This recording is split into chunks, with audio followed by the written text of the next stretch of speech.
ఒకరోజు ఒక కుక్క ఆకలితో అటూ ఇటూ తిరుగుతోంది.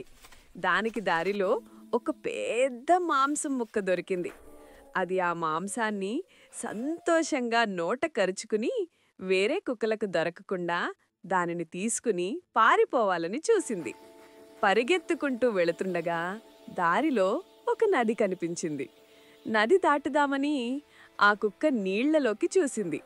నీళ్లలో దాని ప్రతిబింబం దానికి కనిపించింది. ఆ ప్రతిబింబాన్ని చూసిన వెంటనే అక్కడ ఇంకో కుక్క ఉంది. దాని నోట్లో ఉన్న ముక్క నా ముక్క కంటే పెద్దగా ఉంది అని తప్పుగా అనుకుంది. దాని నోట్లో ఉన్న ముక్క కూడా లాక్కుంటే నాకు 2 ముక్కలవుతాయి అని ఆశపడింది. ఆ ఆశతో తన నోట్లో ఉన్న మాంసం ముక్కను వదిలిపెట్టి నీళ్లలోని ప్రతిబింబం వైపు గట్టిగా మొరిగింది. అంతే, ఆ మాంసం ముక్క నడిల్లో పడిపోయింది. అత్యాశకు పోయి ఉన్న ముక్కను కూడా పోగొట్టుకున్నానని గ్రహించి ఆ కుక్క చాలా బాధపడింది.